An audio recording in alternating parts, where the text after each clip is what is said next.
오늘 이더리움 분석의 핵심은 두 가지입니다.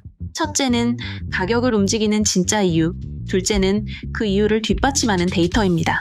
최근 이더리움이 $4,000를 넘어선 배경에는 단순한 시장 분위기 이상의 구조적인 변화가 자리 잡고 있습니다. 많은 분들이 가격이 오르면 막연한 기대를 하지만 지금은 그 기대를 숫자로 확인하고 구체적인 시나리오를 그려봐야 할 때입니다. 단순히 오를 것이다, 떨어질 것이다가 아니라 왜 그런 가능성이 제기되는지 그 근거를 명확히 아는 것이 중요합니다. 오늘 이야기는 바로 그 근거에서부터 시작하겠습니다. 가장 먼저 짚어야 할 부분은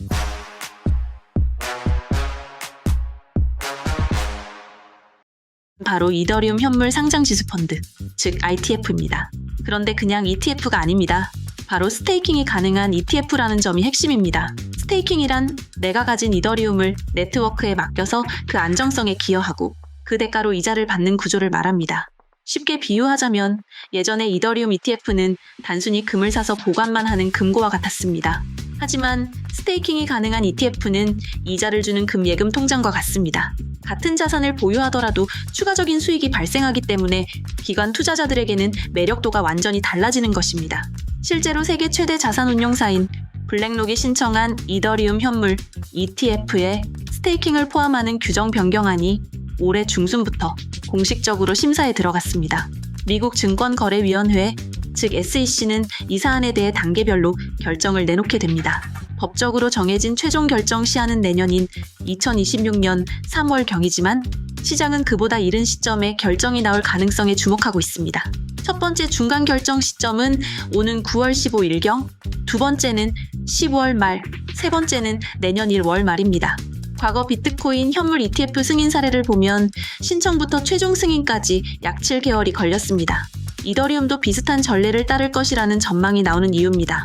물론 첫 번째 심사일인 9월에 바로 승인이 나기는 어려울 수 있습니다. 보통 이런 중대한 사안은 한두 번 정도 연기되며 시장의 반응을 살피는 경우가 많기 때문입니다. 하지만 중요한 것은 방향성입니다. 시장은 최종적으로 스테이킹 ITF가 승인될 것이라는 기대감을 가격에 미리 반영하기 시작했습니다. 만약 10월이나 내년 초에 긍정적인 신호가 나온다면 이는 기관의 막대한 자금이 이더리움으로 들어올 수 있는 공식적인 통로가 열린다는 것을 의미합니다. 지금까지 개인 투자자 중심이었던 시장에 거대한 변화가 시작될 수 있는 겁니다. 이처럼 복잡한 ETF 승인 절차와 각 날짜별 시나리오는 매우 중요합니다. 전체 타임라인과 핵심 포인트를 한 페이지로 정리한 자료가 필요하신 분들을 위해 관련 내용을 별도로 준비해 두었으니 참고하시면 전체 그림을 이해해야 하는데 도움이 될 것입니다. 이러한 기대감은 실제 데이터로도 나타나고 있습니다. 대표적인 것이 바로 거래소의 이더리움 보유량 변화입니다. 온체인 데이터를 보면 최근 몇 달간 거래소에서 빠져나간 이더리움의 양이 들어온 양보다 훨씬 많습니다. 이것을 거래소 순유출이라고 부릅니다. 거래소 밖으로 나간 코인은 단기적으로 팔기보다는 장기적으로 보유하거나 디파이, 즉 탈중앙 금융 서비스에 예치될 가능성이 높습니다. 투자자들이 이더리움을 팔기보다는 계속 가지고 가려는 심리가 강하다는 것을 보여주는 명확한 신호 중 하나입니다. 예를 들어 2025년 이 분기 기준으로 주요 거래소들의 총 이더리움 보유량은 지난 3년 내 최저 수준을 기록했습니다. 시장에 유통되는 매도 물량이 잠기고 있다는 뜻으로 해석할 수 있습니다. 또 다른 중요 지표는 바로 티블입니다. 티블은 이더리움 기반의 다양한 금융 서비스에 얼마나 많은 자산이 맡겨져 있는지를 보여주는 숫자입니다. 이더리움 네트워크의 건강 상태와 활용도를 나타내는 핵심 지표라고 할 수 있습니다. 이더리움의 TVL은 올해 초부터 꾸준히 상승 곡선을 그리고 있습니다. 이더리움의 가격이 오르는 것 이상으로 실제 이더리움 생태계에 들어와서 활동하는 자본의 규모가 커지고 있다는 의미입니다. 이것은 단순한 투기적 자금 유입을 넘어 이더리움 네트워크 자체의 가치가 확장되고 있음을 보여줍니다. 물론 이러한 데이터들이 미래의 가격을 100% 보장하는 것은 아닙니다. 모든 투자에 대한 최종 판단과 그에 따르는 책임은 전적으로 본인에게 있습니다. 하지만 이런 객관적인 지표의 흐름을 무시하고 감으로만 투자하는 것은 매우 위험합니다. 가격을 지지하는 기술적 분석도 중요합니다. 이더리움은 최근 몇 달간 이어진 박스권 상단을 강하게 돌파했습니다. 이전에는 $4,000 선이 강력한 저항선 역할을 했습니다. 여러 차례 돌파를 시도했지만 번번이 실패하며 매도 물량이 쏟아졌던 구간입니다. 하지만 이번에는 대량의 거래량을 동반하며 이 저항선을 뚫어냈습니다. 기술적 분석에서는 오랜 기간 뚫지 못했던 저항선을 돌파하면 그 저항선이 이제는 강력한 지지선으로 역할이 바뀐다고 봅니다. 즉, 앞으로 가격이 조정을 받더라도 $4,000 부근에서는 가격을 방어하려는 매수세가 강하게 나타날 가능성이 생긴 것입니다. 정리하자면 현재 이더리움은 스테이킹 기능이 포함된 현물 ETF 승인이라는 매우 강력한 호재성 재료를 앞두고 있습니다. 이는 기관 투자자들의 자금 유입 통로를 열어줄 역사적인 사건이 될 수 있습니다. 동시에 거래소의 이더리움 물량은 계속 줄어들고 있고 네트워크에 묶여있는 자산 규모는 계속해서 커지고 있습니다. 공급은 줄고 수요는 늘어날 가능성이 데이터로 확인되고 있는 셈입니다. 여기에 오랜 저항선이었던 $4,000를 돌파하며 기술적으로도 긍정적인 신호를 만들었습니다. 여기까지 보면 모든 것이 장밋빛 전망처럼 보일 수 있습니다. 하지만 언제나 투자의 세계에는 동전의 양면처럼 리스크가 존재합니다. 겉으로 드러난 호재 뒤에 숨어있는 잠재적 위험 요인들은 무엇이 있을까요? 가장 먼저 점검해야 할 것은 바로 시장의 과열 여부와 다가오는 대규모 잠금 해제, 즉 언락 물량의 압박입니다. 이 부분은 단순한 가격 예측을 넘어 실제 자산을 지키기 위해 반드시 알아야 할 내용입니다. 그렇다면 겉으로 드러난 호재 뒤에 숨어있는 잠재적 위험 요인들은 무엇이 있을까요? 가장 먼저 점검해야 할 것은 바로 시장의 과열 여부와 다가오는 대규모 잠금 해제, 즉 언락 물량의 압박입니다. 이 부분은 단순한 가격 예측을 넘어 실제 자산을 지키기 위해 반드시 알아야 할 내용입니다. 시장이 과열되었는지를 판단하는 데 유용한 지표 중 하나가 바로 선물시장 데이터입니다. 그 중에서도 미결제약정과 펀딩비라는 두 가지 개념을 이해하면 큰 도움이 됩니다. 선물 미결제약정이란 아직 청산되지 않은 선물 계약의 총 규모를 말합니다. 쉽게 말해 이더리움의 미래 가격에 대해 얼마나 많은 돈이 베팅되어 있는지를 보여주는 지표입니다. 미결제약정이 단기간에 급격히 증가하면 시장의 레버리지, 즉 빚을 내서 투자하는 자금이 많이 유입되었다는 신호로 볼 수 있습니다. 적당한 레버리지는 시장의 활력소가 되지만 과도한 레버리지는 작은 가격 변동에도 대규모 강제 청산을 유발할 수 있습니다. 예를 들어 가격이 오를 것이라고 예상하고 레버리지를 사용해 투자했는데 가격이 예상과 달리 조금만 하락해도 증거금이 부족해져 포지션이 강제로 정리되는 것입니다. 이런 강제 청산이 연쇄적으로 일어나면 가격이 순식간에 급락하는 원인이 됩니다. 2025년 3분기 들어 이더리움의 미결제약정 규모는 연중 최고 수준에 근접하고 있습니다. 이는 시장의 기대감이 높은 동시에 잠재적 변동성도 커졌다는 의미이므로 주의가 필요합니다. 두 번째로 볼 지표는 펀딩비입니다. 선물 시장에서는 가격이 오를 거라 예상하는 롱 포지션과 내릴 거라 예상하는 숏 포지션이 존재합니다. 만약 시장 참여자 대부분이 가격 상승에 베팅하여 롱 포지션에 자금이 쏠리면 롱 포지션 투자자들이 숏 포지션 투자자들에게 일정 시간마다 수수료를 지급하게 됩니다. 이것이 바로 펀딩비입니다. 펀딩비가 지속적으로 높은 양수값을 유지한다면 이는 시장이 탐욕 구간에 접어들어 과열되었을 가능성을 시사합니다. 모든 사람이 한 방향만 바라보고 있다는 뜻이기 때문입니다. 최근 시장을 보면 펀딩비가 주기적으로 높은 수준을 기록하며 과열 신호를 보내고 있습니다. 미결제약정과 펀딩비, 이 두 가지 지표를 통해 시장의 온도를 측정하는 방법을 정리한 체크리스트가 있다면 위험 관리에 유용하게 활용할 수 있을 것입니다. 다음으로 살펴봐야 할 가장 현실적인 리스크는 바로 언락 일정입니다. 언락이란 규정에 따라 일정 기간 동안 묶여있던 초기 투자자나 프로젝트 팀의 코인 물량이 시장에 풀리는 것을 말합니다. 아무리 장기적인 전망이 좋은 코인이라도 단기간에 대규모 매도 가능 물량이 시장에 쏟아지면 가격 하락 압력을 피하기 어렵습니다. 특히 이더리움 자체보다는 이더리움 생태계를 구성하는 주요 레이어2 프로젝트들의 언락 일정을 주목해야 합니다. 레이어2란 이더리움의 비싼 수수료와 느린 속도 문제를 해결하기 위해 나온 보조 네트워크들을 말합니다.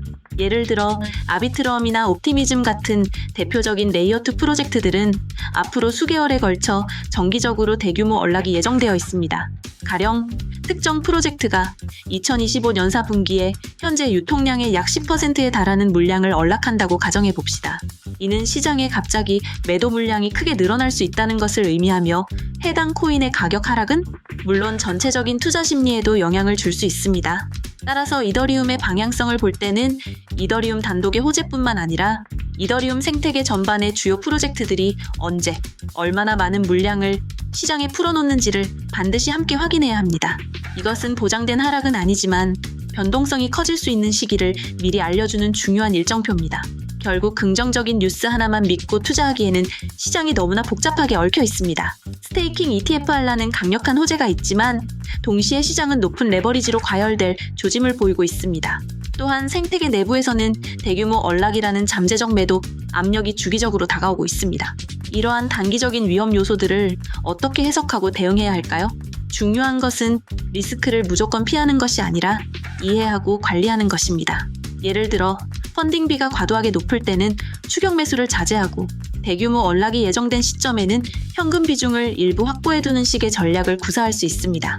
오히려 시장이 언락 물량의 충격으로 일시적인 하락을 보일 때 해당 프로젝트의 근본적인 가치가 훼손되지 않았다면 이를 저가 매수의 기회로 삼을 수도 있습니다.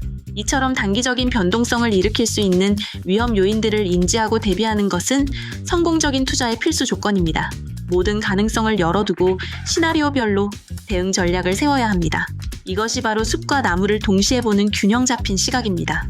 그렇다면 이러한 단기적인 위험들을 잘 관리하고 넘어선다고 가정했을 때 이더리움의 장기적인 미래는 어떨까요? 이더리움이 암호화폐 시장에서 지금과 같은 독보적인 위치를 계속 유지할 수 있을까요? 여기서 우리는 이더리움의 가장 큰 도전 과제이자 기회인 다른 경쟁 체인들과의 관계를 들여다봐야 합니다. 소위 이더리움 킬러라고 불리는 솔라나 같은 프로젝트들이 정말 이더리움의 자리를 위협할 수 있을지에 대한 분석이 바로 다음 이야기의 핵심입니다. 이더리움의 단기적인 위험들을 잘 관리하고 넘어선다고 가정했을 때 장기적인 미래는 어떨까요? 여기서 우리는 이더리움의 가장 큰 도전 과제인 경쟁 체인들과의 관계를 들여다봐야 합니다. 소위 이더리움 킬러라고 불리는 솔라나 같은 프로젝트들이 정말 이더리움의 자리를 위협할 수 있을지에 대한 분석이 바로 다음 이야기의 핵심입니다. 이 경쟁 구도를 이해하는 것이 이더리움의 장기 가치를 판단하는 마지막 퍼즐 조각이기 때문입니다. 이더리움 킬러라는 말이 나온 근본적인 이유는 이더리움이 가진 고질적인 문제, 바로 비싼 수수료와 느린 처리 속도 때문이었습니다. 사용자가 몰릴 때마다 수수료는 급등하고 거래가 처리되는데 오랜 시간이 걸렸습니다. 이를 비유하자면 이더리움은 서울의 강남대로와 같습니다. 가장 중요한 도로지만 출퇴근 시간에는 교통체증이 심하고 통행료도 비쌉니다. 솔라나와 같은 경쟁 체인들은 이런 문제를 해결하겠다며 등장한 새로운 고속도로와 같습니다. 훨씬 빠르고 저렴한 비용으로 수많은 거래를 처리할 수 있다는 장점을 내세웠습니다. 실제로 솔라나는 초당 수천 건의 거래를 처리할 수 있는 반면 이더리움 메인넷은 초당 15건 내외에 머무릅니다. 이러한 속도와 비용의 차이는 특히 게임이나 소셜미디어처럼 빠르고 잦은 상호작용이 필요한 서비스들에게 매력적으로 다가왔습니다. 하지만 그럼에도 불구하고 이더리움이 여전히 압도적인 1위를 유지하는 이유는 무엇일까요? 바로 네트워크 효과와 보안성이라는 강력한 경제적 해자 때문입니다. 이더리움은 가장 오래되고 거대한 생태계를 구축했습니다. 수많은 개발자들이 이더리움 위에서 프로그램을 만들고 있으며 가장 많은 자산이 이더리움 네트워크 위에서 움직이고 있습니다. 이는 가장 많은 은행과 기업, 상점이 모여있는 거대한 금융 중심지와 같습니다. 새로운 신도시가 더 빠르고 편리한 인프라를 자랑하더라도 수십 년간 쌓아온 신뢰와 자본, 인재가 모인 금융 중심지의 위상을 단번에 따라잡기는 어려운 것과 같은 이치입니다. 특히 이더리움은 자신의 약점이었던 확장성 문제를 레이어2라는 방식으로 정면 돌파하고 있습니다. 레이어2는 이더리움 메인넷의 부담을 덜어주기 위한 보조 네트워크입니다. 아비트럼, 옵티미즘 같은 레이어2 솔루션들은 거래를 자신들의 네트워크에서 빠르고 저렴하게 처리한 뒤 그 결과값만 모아서 안전한 이더리움 메인넷에 기록합니다. 앞서 들었던 강남대로 비유를 다시 사용하자면 레이어2는 강남대로 주변에 새로 생긴 수많은 우회도로나 고가도로와 같습니다. 이 도로들이 교통량을 분산시켜주기 때문에 운전자들은 더 빠르고 저렴하게 목적지에 도달하면서도 최종적으로는 강남대로와 연결된 안정적인 시스템의 혜택을 누릴 수 있습니다. 이더리움은 혼자 모든 것을 해결하려 하지 않고 여러 레이어2와 함께 발전하는 모듈러 방식을 채택하며 생태계 전체의 경쟁력을 키워나가고 있습니다. 이더리움과 주요 경쟁 체인의 장단점을 비교한 자료를 보시면 각 체인의 특징을 한눈에 파악하는 데 도움이 될 것입니다. 이러한 차이는 데이터로 명확히 드러납니다. 2025년 중반 기준으로 전체 디파이 시장에 예치된 자산, 즉 TVL의 약 60% 이상이 여전히 이더리움 네트워크에 모니터링에 집중되어 있습니다. 솔라나를 포함한 모든 경쟁 체인의 팁을 합친 것보다도 훨씬 큰 규모입니다. 이는 거액의 자산을 운용하는 투자자들이 여전히 이더리움의 보안과 안정성을 가장 신뢰한다는 강력한 증거입니다. 또한 새로운 아이디어를 가진 개발자들의 활동 역시 이더리움에서 가장 활발하게 일어나고 있습니다. 개발자 활동은 미래의 혁신을 가늠할 수 있는 가장 중요한 선행 지표 중 하나입니다. 결론적으로 미래의 블록체인 시장은 하나의 체인이 모든 것을 독점하는 승자 독식의 구도가 아닐 가능성이 높습니다. 오히려 각자의 강점에 따라 역할을 분담하는 멀티체인 시대가 될 것입니다. 솔라나는 빠른 속도를 무기로 특정 영역에서 강점을 보일 것이고, 이더리움은 강력한 보안과 네트워크 효과를 바탕으로 고액 자산을 다루는 금융 허브의 역할을 더욱 공고히 할 것입니다. 이더리움의 미래는 경쟁자에게 자리를 빼앗기는 것이 아니라 레이어2라는 날개를 달고 어떻게 더 크게 확장해 나가는지에 달려 있습니다. 따라서 이더리움을 분석할 때는 이제 단독으로만 봐서는 안 됩니다. 이더리움과 레이어2 그리고 다른 경쟁 체인들이 서로 어떻게 영향을 주고받으며 성장하는지, 이 역동적인 관계의 큰 그림을 지속적으로 관찰하는 것이 무엇보다 중요합니다.